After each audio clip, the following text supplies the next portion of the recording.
اعوذ باللہ من الشیطان الرجیم بسم اللہ الرحمن الرحیم۔ ویورز السلام علیکم۔ ویورز میں ہوں آپ کا میزبان سید احمد سمیع اور آپ دیکھ رہے ہیں سید احمد سمیع یوٹیوب چینل راولپنڈی اسلام آباد سے۔ معذرت کے ساتھ ویورز کچھ خوشخبریاں ہیں۔ سب سے پہلی خوشخبری تو یہ ہے کہ ویسے تو اس کو دوسرے نمبر پہ ہونا چاہیے تھا، لیکن میں اس کو پہلے نمبر پہ رکھ رہا ہوں۔ پہلی خوشخبری یہ ہے کہ آج چیف جسٹس صاحب کا آج آخری دن تھا، مطلب آج وہ ریٹائرڈ ہو رہے تھے، تو انہوں نے جاتے جاتے ایک فیصلہ دیا، اور وہ فیصلہ یہ دیا کہ جو شخص تاحیات نااہل ہے، جو احسن بھون صاحب نے ایک جسے کہتے ہیں درخواست دی تھی، بنیادی انسانی حقوق اور پتہ نہیں کون کون سے حقوق کو لے کر آئے تھے بیچ میں، تو وہ رد کر دی گئی، مسترد کر دی گئی، اور اس کے بعد اہل شریف کے لیے جو چور دروازہ کھولنے کی کوشش کر رہے تھے یہ کالے کوٹ والے دہشت گرد، وہ آج بند ہو گیا ساری عمر کے لیے۔ اب یہ اور بات ہے کہ ان کو انتظار ہے کسی ایسے چیف جسٹس کا، جسٹس قاضی فائز عیسیٰ کی طرح کے، کہ جو اس کو اٹھائے، لیکن انشاءاللہ عوام بھی جاگ رہے ہیں اور میڈیا بھی جاگ رہا ہے، تو ایسا ہونے اب نہیں دے گا۔ کہ خاص طور پہ میں آپ کو بتاؤں کہ کچھ میرے آج ٹیلی فونک رابطے ہوئے تھے کافی صحافیوں سے، تو انہوں نے کہا تھا جناب جسٹس قاضی فائز عیسیٰ کی ہر چیز کے اوپر اب نظر رکھی جائے گی۔ اچھا، دوسری بات خوشخبری یہ ہے کہ پاکستان کے اندر وہ جو تھر میں جو کوئلے کے ذخائر تھے، وہ کل پہلا ذخیرہ جو تھا وہ برآمد ہو گیا ہے۔ برآمد سے مراد یہ ہے کہ مطلب ایک اندازہ تھا، لیکن جو کل جو تھا وہ بہرحال زمین نے اپنا سینہ چاک کر کے خزانہ اگل دیا ہے، اور وہ اتنا بڑا خزانہ ہے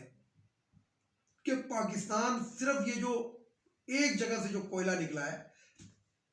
یعنی کہ ابھی اس کے بلاک اور بھی ہیں، لیکن جو پہلے بلاک سے جو نکلا ہے اس میں پاکستان اگر صرف اس سے بجلی بنانا چاہے تو 200 سال تک بجلی بنا سکتا ہے، 200 سال تک۔ اور اگر اس کو ہم ڈالروں کی شکل کے اندر لے کر آتے ہیں تو جتنا سعودی عرب تیل بیچتا ہے نا،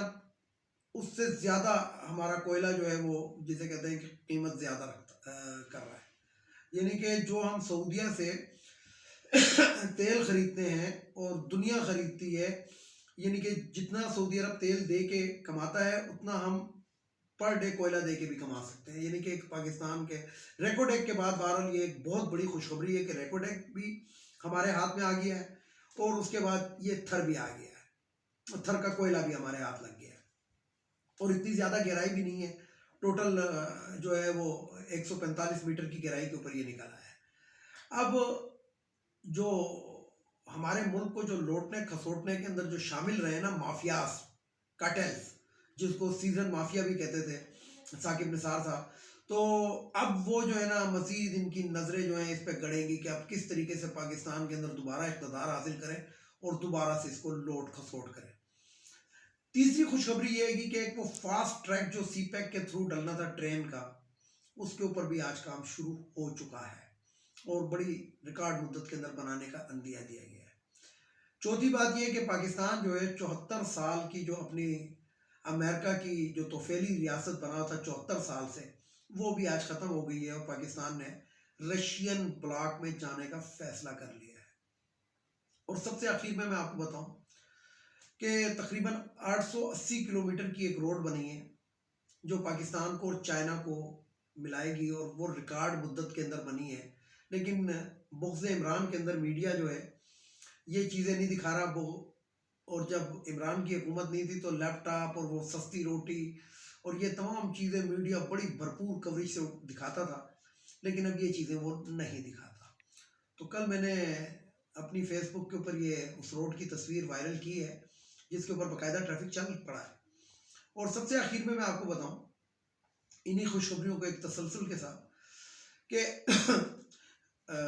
آپ کو پتہ ہے کہ اگلے مہینے یعنی کہ اسی مہینے جو عمران خان صاحب نے دورہ کرنا ہے چائنا کا، تو بہت بڑی مقدار کے اندر جسے کہتے ہیں کہ بہت بڑی اس کے اندر پاکستان کی مدد بھی چائنا کرے گا۔ وہ ایکچوئل ہماری مدد نہیں کر رہا، چائنا اپنی مدد کر رہا ہے۔ ہم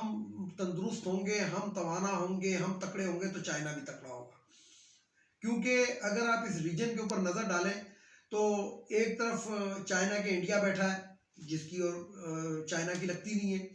دوسری طرف آپ دیکھیں تو جاپان ہے، دوسرے ممالک ہیں جو ارد گرد ہیں چائنا کی، جن کی چائنا کے ساتھ نہیں لگتی، لیکن پاکستان ایک ایسا راستہ پرووائڈ کرتا ہے چائنا کو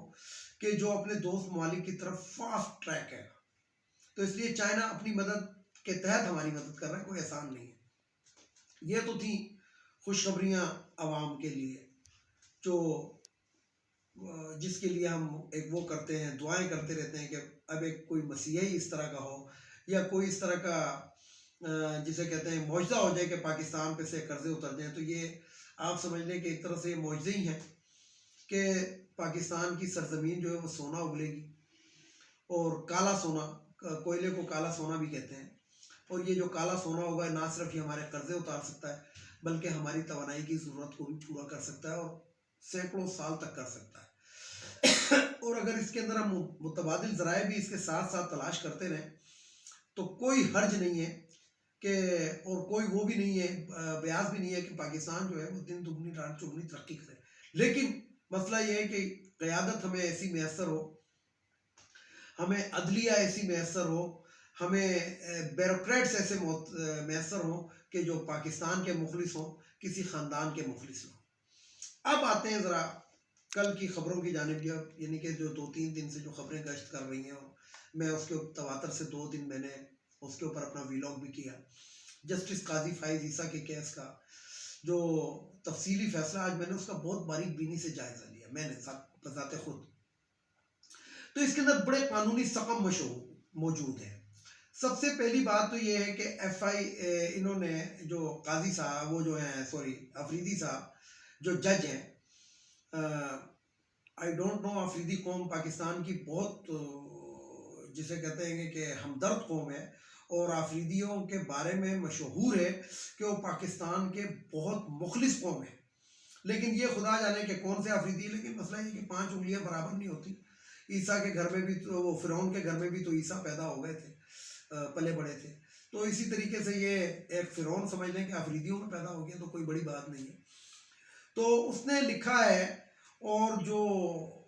ان کے جو یہ وکلاء ہیں، یعنی کہ احسن بھون کی طرح کے، یہ احسن بھون نہیں کہا ہے کہ یہ حکومت کے اوپر ایک لٹکتی ہوئی تلوار ہے جو ان کا اضافی نوٹ۔ اچھا، اضافی نوٹ جو ہوتا ہے اس کی کوئی ویسے قانونی حیثیت نہیں ہوتی، لیکن پھر بھی میں بتاؤں کہ دیکھیں یہ ایک بلیک میلنگ ہے کہ آپ اگر دوبارہ کچھ کیا تو ہم حکومت پہ بھی ہاتھ ڈال سکتے ہیں، یہ بلیک میلنگ ہے۔ اور اس کی کوشش کون کر رہے ہیں؟ اعلیٰ عدالتوں کے چیف صاحبان، جج صاحبان۔ کیوں کر رہے ہیں؟ انہوں نے اپنے بھائی کو بچایا، بھابھی کے آنسو دیکھیں۔ بھابھی کون ہے کہ جو منی ٹریل دینے کے لیے تیار نہیں ہے، اور منی ٹریل کیوں نہیں دے رہی؟ کیونکہ حرام سے کمائی سے حاصل کی گئی ہے۔ حرام کمائی کہاں سے لی ہے؟ حدیبیہ پیپر مل بند کیا ہو، پتہ نہیں کتنے غریبوں کو پھانسی پہ بھی لٹکایا ہوگا اس جج نے۔ تو بات یہ ہے کہ اگر یہ قرے سے قرہ نکالے تو کہاں تک جاتا ہے؟ اور الزام کیا لگایا گیا ہے کہ جناب جو وزیر قانون فروغ نسیم اور وہ جو شہزاد اکبر تھے، انہوں نے غیر قانونی طریقے سے ان کی انویسٹیگیشن کرائی FIA سے۔ مطلب آپ اس سے اندازہ لگائیں کہ ایک ملک کے اندر اگر کوئی وزیر یا مشیر، میں ان دونوں کی بات نہیں کر رہا، ایک جنرل بات کر رہا ہوں، کہ اگر وہ مخلص ہے اور اپنے ذاتی ذرائع استعمال کر کے، اپنے ذاتی سورس استعمال کر کے پتہ کرانا چاہتا ہے کہ کوئی بندہ کرپٹ ہے کہ نہیں، تو اس کو غیر قانونی قرار دے دیتی ہے یہ معزز عدالت، اور پھر اپنے آپ کو معزز عدالت کہلواتی ہے۔ بقول چودھری اعتزاز احسن کے کہ یہ تاریخ کے اوپر ایک سیاہ داغ ہے جو ججوں نے لگا دیا، لیکن اس کے اندر میں احسن صاحب کو، احسن کہہ رہا ہوں، چودھری اعتزاز احسن جو ہیں، ان کو بھی میں مرود الزام ٹھہراتا ہوں۔ دراصل بات یہ ہے کہ ہماری قوم کو 15 سال لگے، 15 سال لگے یہ سمجھنے میں کہ جو پرویز مشرف نے ان ججز کے ساتھ کیا تھا وہ ٹھیک کیا تھا۔ آج تمام فیس بکیں، یوٹیوب، سوشل میڈیا بھرا پڑا ہے کہ ہاں جی جنرل پرویز مشرف نے 15 سال پہلے ان بلیک شیپس کو پہچان لیا تھا اور اس نے جو کیا تھا صحیح کیا تھا۔ لیکن اگر یہ 15 سال پہلے یہی لوگ اگر مشرف کا آج ساتھ دے دیتے، یہی چودھری اعتزاز احسن صاحب ساتھ دے دیتے، تو آج حالات ایسے نہ ہوتے، آج عدلیہ جو تھی وہ ایک ایماندار ججوں سے بری ہوتی۔ لیکن 5 سال زرداری کے اور اس کے بعد 5 سال نواز شریف کے، اس کے اندر ایسے ججوں کی بھرمار ہو گئی جو کسی کے لے پالک ہیں، کک بیکس کرنے کے ماہر ہیں، ان لوگوں کو پروٹیکشن دینے کے ماہر ہیں۔ اسلام آباد ہائی کورٹ کے آج کل بڑے بڑے چرچے ہو رہے ہیں، لیکن میں اپنے پہلے ویلاگ میں کہا تھا جس کے اندر یہ رانا شمیم پہ کہ سوموٹو لیا تھا وہ ایفیڈیوٹ کا، میں نے کہا تھا مجھے بھی اس میں دال میں کالا نظر آ رہا ہے، کیونکہ یہ جو اسلام آباد کے چیف جسٹس ہے اطہر من اللہ، یہ بھی کوئی مکہ مدینے سے نہیں آیا ہوا، یہ افتخار چودھری کے کا وکیل تھا۔ اور دوسری بات یہ ہے کہ جب اس کو پولیس گرفتار کر رہی تھی 0 پوائنٹ کے پاس، تو اس نے اپنی گاڑی کے شیشے چڑھا کے اور گاڑی کے اندر محصور ہو کے بیٹھ گیا تھا، اور اس نے کہا مطلب یہ نہیں کہ قانون کا یہ اس طریقے سے احترام کرتے ہیں کہ اگر ان کی گرفتاری ہو تو یہ کرتے ہیں، لیکن اگر دوسرے کی گرفتاری ہو تو اس کے لیے جو ہوتی ہے پولیس جو ہوتی ہے سر کے بالوں سے پکڑ کے کھینچ کے لاتی ہے۔ بہرحال میں یہاں پہ ایک بات کہتا ہوں اپنی ایجنسیز کو، جو پاکستان کی محب وطن ایجنسیز ہیں، FIA ہے، CIA ہے، پولیس ہے، جو محب وطن اگر ان میں کوئی ہے، FBR ہے، اگر اس کے اندر FBR کے اندر کوئی محب وطن بیٹھا ہوا ہے تو اب سرینا عیسیٰ کا واسطہ تعلق جسٹس قاضی فائز عیسیٰ سے نہیں رہا، بینگ اے جج۔ اب آپ اس کو گرفتار کر سکتے ہیں اگر اس نے کرپشن کی ہوئی ہے۔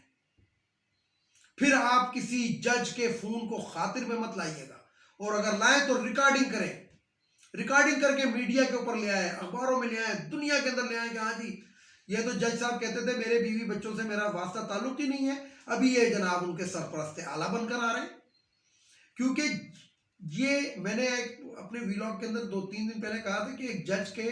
کسی نے مذاق کیا کہ ہم نے آپ کے بچے کو اغوا کر لیا ہے، تو اس نے پورا پنڈی ہلا کر رکھ دیا تھا،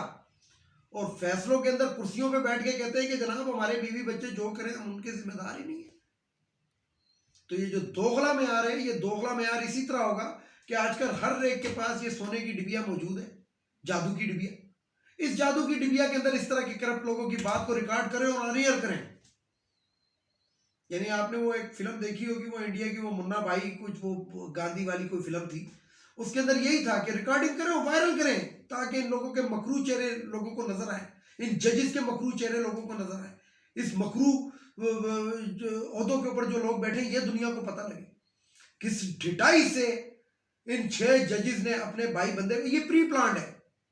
کہ 10 ججز میں سے 4 یہ فیصلہ دیں گے، 6 یہ دیں گے۔ میں آج بھی اس بات پہ قائم ہوں کہ یہ پری پلانڈ ہے۔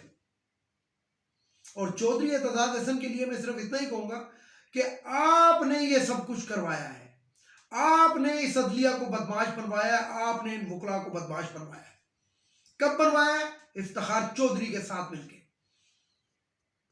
اور اس کے بعد آپ نے جب افتخار چودھری نے رنگ نکالے تو آپ نے کہا میں قوم سے معافی چاہتا ہوں۔ تو یہ کون سی وہ ہوئے گی کہ جناب پہلے آپ غلط کام کر لیں اس کے بعد قوم سے معافی مانگ لیں؟ تو اعتزاز احسن صاحب اگر یہ آپ نے غلط کیا ہے تو آپ یہ صحیح بھی کر سکتے ہیں، آپ الیکشن کے اندر آئیں، بار کونسل کے چیئرمین بنے، دوبارہ صدر بنے، جس طریقے سے یہ لوگ یہ لے پالک بن سکتے ہیں تو آپ بھی بن سکتے ہیں، اور اس کے بعد آپ عدالت کو اگر نکیل ڈالنی ہے تو آپ ڈالیں، کیونکہ آپ ہی نے یہ بگاڑ کیا ہوا، جو شخص بگاڑتا ہے اسی کا کام ہے پھر سیدھا کرنا۔ ویڈیو کو لائک کریں، شیئر کریں، سبسکرائب کریں، بیل آئیکن کے بٹن کو ضرور دبائیں تاکہ میری نیکسٹ ویڈیو بھی آپ کو مل سکے۔ اس کے ساتھ ہی اجازت چاہوں گا، اجازت چاہنے سے پہلے میرے روایتی جملے، ان افغانیوں کو ہمارے ملک سے چلا جانا چاہیے، خواتین کی مخصوص نشستیں ختم ہونی چاہیے، کھاپا ٹاپا بند ہونا چاہیے، غریب ملک ہے۔ تیسرے نمبر پہ بھگوڑا جو لندن میں بیٹھا ہے واپس آنا چاہیے، اور سب سے آخر میں ہماری معزز عدلیہ، ہماری معزز عدلیہ کے معزز جج صاحبان کو چاہیے کہ قرآن پہ حلف اٹھا کر یہ کہیں کہ جو فیصلے ہم دے رہے ہیں اللہ تعالیٰ کے سامنے ہم ان فیصلوں کے نتیجے میں سرخرو ہوں گے، نہیں تو یاد رکھیں جج صاحبان، قبر میں آپ نے جانا ہے، وہاں پہ بڑا کڑا آپ لوگوں کا احتساب ہو جانا ہے۔ ادھر تو آپ اپنی بدماشیاں چلا لیں، لیکن کتنے چلائیں گے؟ 55 سے تو اوپر کے ہی ہیں نا سارے، اور 10-15 سال ہی ہے نا، تو 10-15 سال کے بعد ایسا نہ ہو کہ گمنامی کی زندگی کے اندر گزارنے کے بعد وہ بہادر شاہ ظفر کا ایک شعر ہے، کتنا ہے بد نصیب ظفر دفن کے لیے، 2 گز بھی زمین نہ ملی بوئے یار میں۔ اجازت چاہتا ہوں تمام دیکھنے والے سننے والوں کو، اللہ حافظ، اور آخر میں وہی نعرہ، پاکستان زندہ باد۔